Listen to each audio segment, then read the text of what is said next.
Alrighty.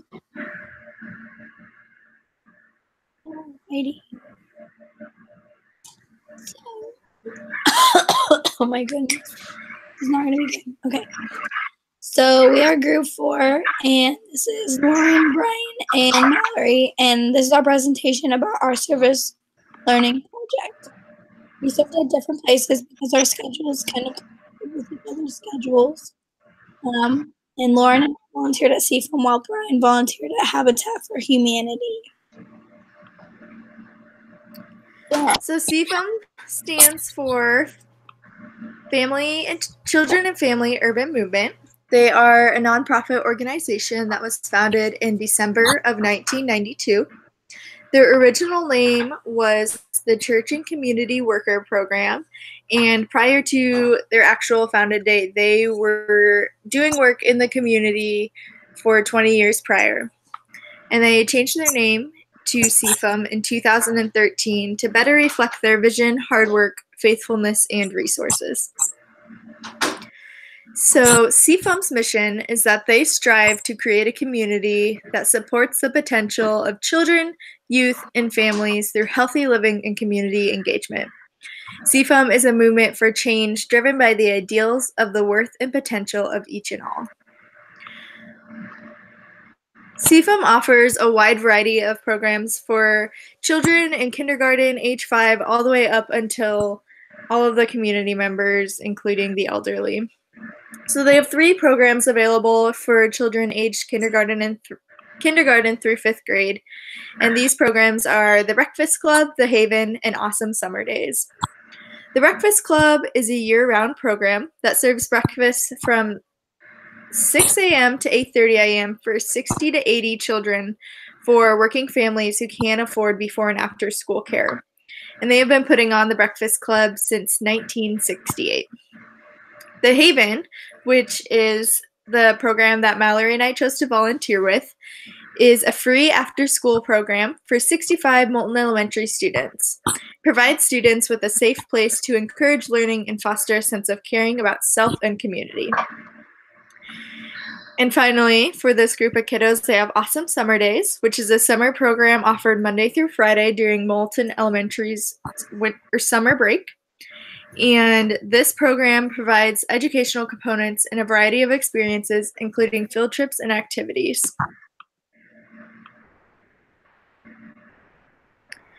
They also have programs available for middle through high school. They have quite a few programs for them. They have the Wonder Girls, the Wild Girls, the 5th grade crew, the Backyard Boys, and the High School Mentor Future program. So the Wonder Girls is a gender-specific program for 5th grade girls, and it's designed to help girls discover more fully the wonders they are individually and collectively. And this program helps support them in exploring all that they wonder about. The Wild Girls is very similar to the Wonder Girls, but it's for 6th to 12th grade girls, and it encourages self-development, educational success, life goals, and leadership skills. This program helps prepare girls for post-secondary education and productive life and career paths. The 5th grade crew is very similar to the Wonder Girls in that it's for 5th graders, but this one is for boys, and it focuses on developing leadership, personal empowerment, resilience, and connections. It's also the Backyard Boys, which is a gender-specific program to 6th to 8th grade boys, and it's designed to encourage healthy self-development, educational success, life goals, and leadership skills. And additionally, it prepares them for post-secondary education and productive life and career paths. And finally, they have the High School Mentors Future program, and this is a program that provides knowledgeable sexual health information and teen pregnancy prevention education to help peers make the right decisions looking ahead to the future. Okay. Some of the CFM programs that are in the community are the Supper Club, the Back to School Fair, and the community celebrations. The Supper Club provides an evening meal for 120 to 180 adults and children Monday through Friday, and 60 to 70 adults and children on Saturday. Meals provided by local congregations, service clubs, and faithful volunteers. Back to School Fair provides students with school and sports physicals, vision exams, school supplies, and clothing in preparation to begin school and encouraging academic success throughout the school year. And the community celebrations, they happen in the winter and the spring talent shows, and they allow the children to showcase their gifts, build confidence, and nurture self-esteem. And the Thanksgiving Eve dinner is served to 200 people for feast and fellowship.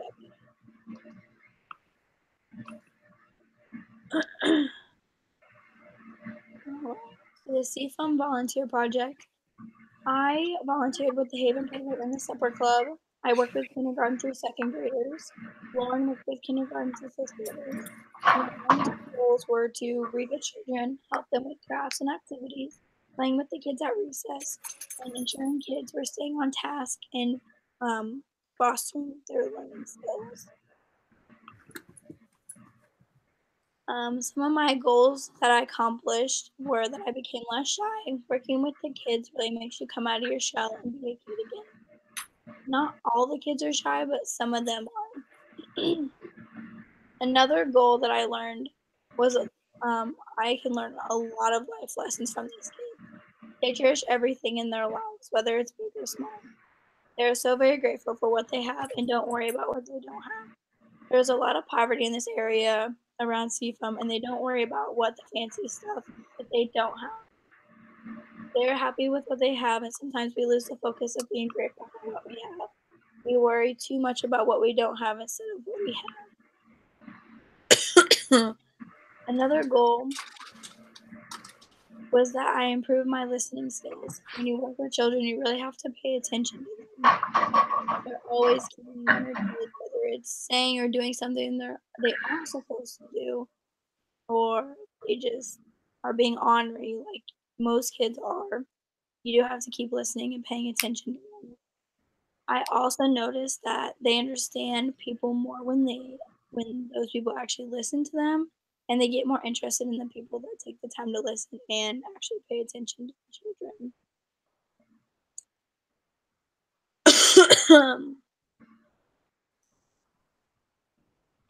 So this project really connected to the concepts of the class by helping those in need and putting others first.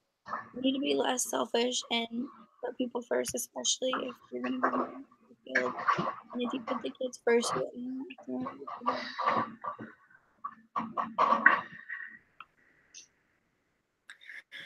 So for my volunteering, I gained valuable experience to be applied in my pediatric nursing career.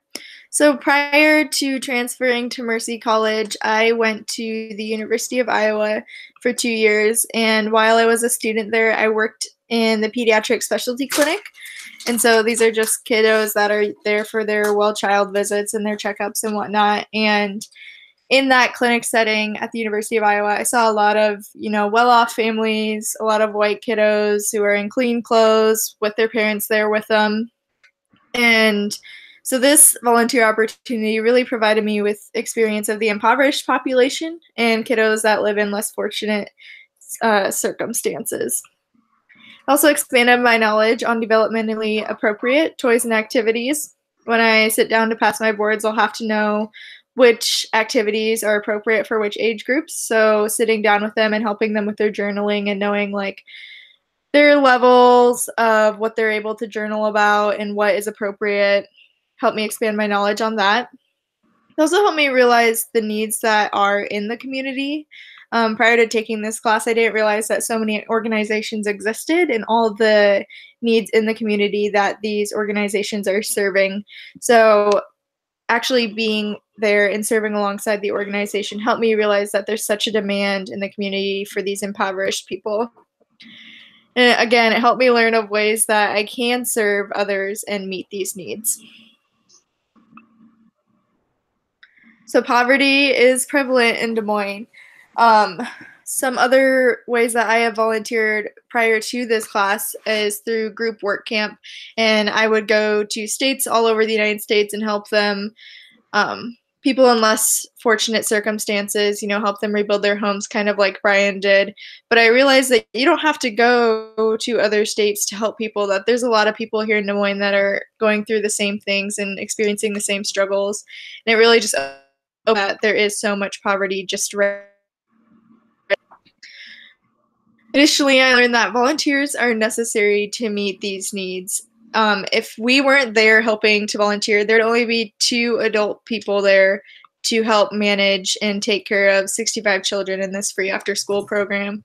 So volunteering our time is truly just as valuable as volunteering our money. We can learn a lot from those living in poverty. Like Mallory mentioned, these kiddos are grateful for everything they have. One thing that really stood out to me was one day for snack, I cut up and served the kids so excited to have half of a lime because they had fresh fruit for their snack. And that is something that I have personally, I've never been served a lime for a snack, and I would never even consider eating a lime for a snack. So it just really made me realize I have so much to be grateful for. And again, like Mallory said, just being grateful for what we have and not worrying about what we don't have. All right, thank you, sir. Bye. Sorry. So looking ahead, Mallory and I would like to continue from we really got to know these kiddos over the 15 weeks, and so now that we've started to learn more about this and really got to know some of their names, I think it'd be awesome to go back and continue to volunteer my time with them. And additionally, once I complete school and get into my full-time career, I would like to help them and providing additional resources for like better snack options. And I know Mallory wanted to provide more resources as far as like crafts and activities go, and just providing more things for those kids because they rely solely on donations and volunteers to keep that organization up and running. My apologies, I stepped out of frame. The boss called. So that is why I disappeared for a second. I did my project with Habitat for Humanity. My night shift schedule just wasn't going to work to try to do before and after school programs. So the Des Moines chapter of Habitat started in or around 1987. The international chapter of Habitat was founded in 1976, and it was actually founded after they had kind of a 3-year campaign that began in Zaire, which is now the Democratic Republic of Congo. They found out what kind of good it was doing there, building homes for impoverished people, and they decided to give it a try here in the U.S. And now in the U.S., Habitat works in nearly 1,400 communities. That's throughout the country. They are also active in 70 countries worldwide. Habitat's mission is fairly simple. They seek to put God's love into action. Habitat for Humanity brings people together to build homes, communities, and hope. And they are doing a lot of that here in the Des Moines area. The 2 days I spent with them, we worked in what they've called the Birdland Development, which is it's south of Harding Elementary School, and about a mile north of Lutheran Hospital there in Des Moines. It's not real far from the river. The area actually is in the floodplain and was flooded out some years ago, which made it much less attractive to developers. So they weren't seeing a lot of interest in building that area up. Habitat got their plot of land that they're working to build, I think, a total of some 32 homes right in that area. So it's going to almost be its own little community in and of itself. But Habitat, they look to serve low-income families who may not have the means to afford homes otherwise. They work with them. Basically, they can get the home at a discounted rate, but they have certain goals they have to meet, including volunteering, not on just their house, but other houses within the Habitat program. So they'll do just kind of anything. I saw some of the future homeowners there. The one lady, she came in and kind of touched up some of our painting that we had done the one day, and some of the other homeowners came in and they were helping just clean up the area, clean up scraps and stuff like that, which was a big help, so we weren't tripping on things. So when I went there, was obviously participate in home building, a lot of hands-on work. The first shift I was there, in the morning, we had the Central men's basketball team came in, and just in that morning between 8 and 11 or 12, we basically got the entire house painted, except for the front, which the siding wasn't quite done on. And then I know, like, the second shift I was there, a church group of 20 or 30 people came in, and they worked in one area, and I was actually back on the same house I started on. But in just the one day, you could see basically the beginnings of a home. They went from just being a foundation to they had all the walls in place for the first floor just in that one day. So my goal and pretty much everybody's there was just to work as the team and complete projects that were needed or assigned. I know we did a lot. My second day, there was just kind of a core group of guys that apparently volunteer quite often there, and actually it was kind of fun. Worked well together. You know, we got to practice my listening, because you don't listen well, you don't measure well. If you don't measure well, you don't cut well, and then we get all kinds of problems. So with I feel like I accomplished my goals. I got to assist with the projects, and the best part for me was seeing the tangible results of, okay, here's my day's labor, and oh, there's something to show for it. But it was nice to see some of the families there, and knowing that you're helping them work towards having a home. That's a pretty good feeling to have. So I feel like the really cool thing about Habitat is just the way they enable the low income families to find a way to home ownership. As we've all kind of mentioned, the poverty and homelessness in Des Moines, it was kind of a wake up call when we started this project. You can be very insulated from it when you just aren't exposed to it. So getting to be part of a program that's working to end the homelessness, you know, one house at a time, one family at a time, was pretty cool, because during some of my paramedic field time, I've been at both Station 4, which is just up the street from Mercy Hospital, and then as recently as this past weekend with Station 7, which is up off Euclid. Both of them serve that very area where Habitat was working. So Station 4 especially is kind of the heart of the River Bend neighborhood. So actually getting to go out with these guys and see it firsthand, you know, you go find somebody who's homeless, especially in this kind of weather, or going into some of these homes that really aren't fit for children to be in. So it was pretty good feeling getting to work towards changing that aspect of somebody's life. In the future, I would absolutely go back if I could find time. It's such a worthwhile cause. It also occurred to me one day, I did a little sightseeing, the firefighter and me just taking a peek at some of the modern construction techniques being used, what the materials they were using. Makes you look at things a little differently, and I don't want it to sound like I'm knocking Habitat, because this is just the way homes are built now, regardless of where or by whom.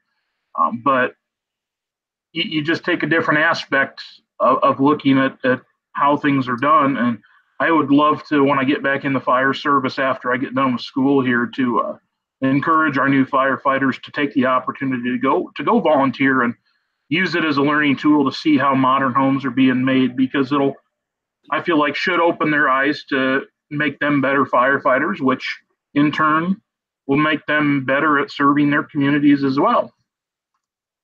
So that was kind of my experience with Habitat.